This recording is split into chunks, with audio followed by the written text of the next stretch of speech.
Привет, пилоты! Поговорим о превосходстве в бою, очках преимущества, важной роли штурмовиков и системе работы маскировки. Обо всем по порядку.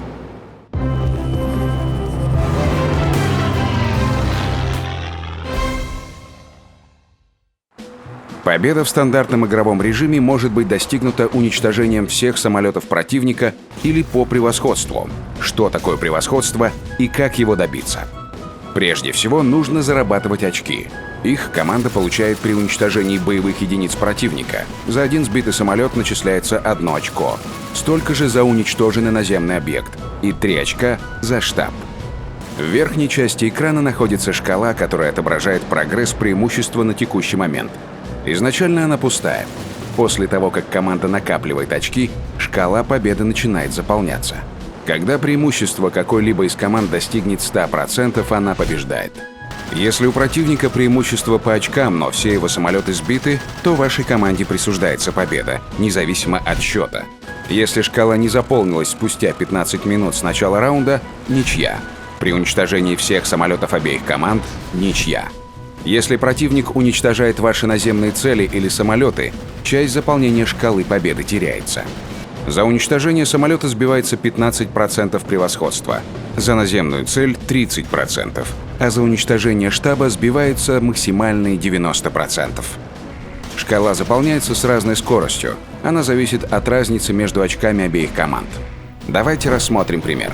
Команда А потеряла 4 самолета, команда Б потеряла 1 самолет. Это значит, что счет 1-4, преимущество команды Б в 3 очка. Шкала победы команды Б заполняется со скоростью 0,8% в секунду. У команды А есть примерно 1,5 минуты, чтобы получить очки. Допустим, команда А уничтожает мелкий наземный объект. Теперь счет 2-4, преимущество команды Б в 2 очка.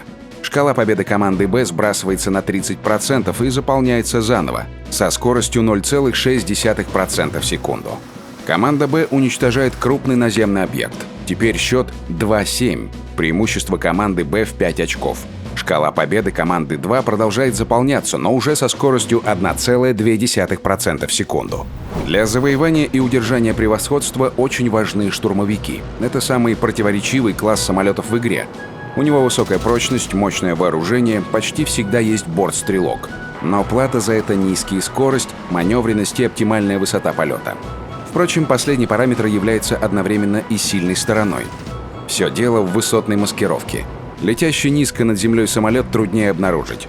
Эффективность высотной маскировки для различных классов разная. Наибольшая она как раз у штурмовиков. Если высота полета не превышает 200 метров, то самолет получает бонус к маскировке.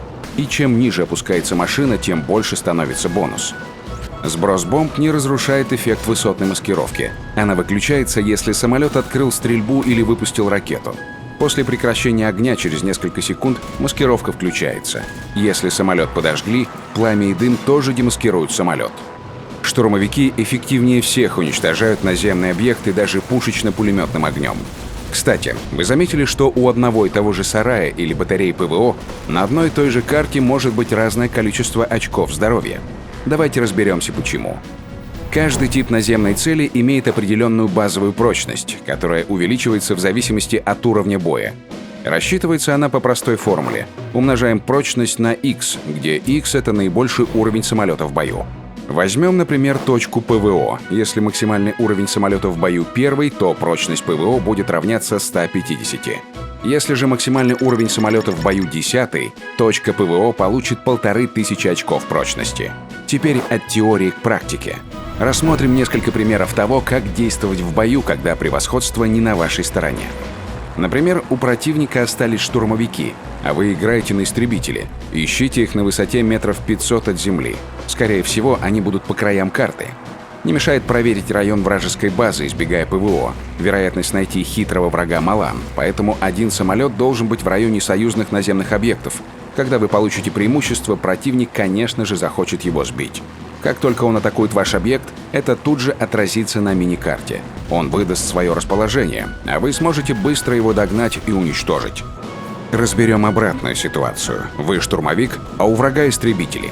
Стоит осторожно двигаться в сторону ближайшей вражеской ПВО или другой наземной цели, где враг не был замечен. Если преимущество небольшое, стоит разрушить пару наземных целей и быстро уйти в другой район.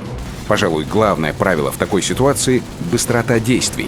Уничтожайте недобитые объекты, в идеале поврежденный штаб.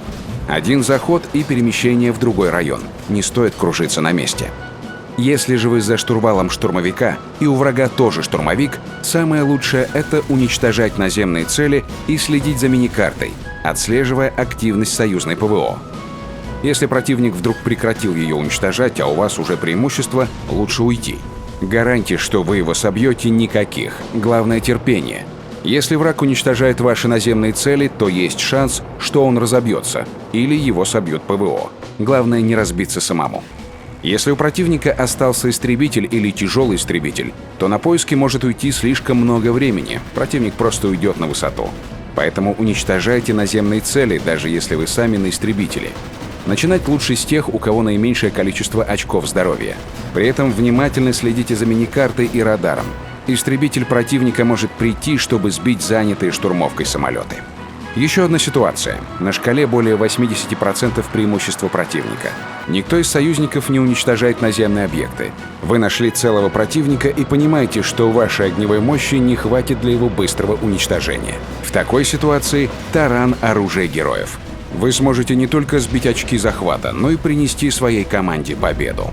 Надеемся, эта информация поможет вам выбирать верные тактические решения, быть менее заметными, чаще выживать и получать больше удовольствия от игры.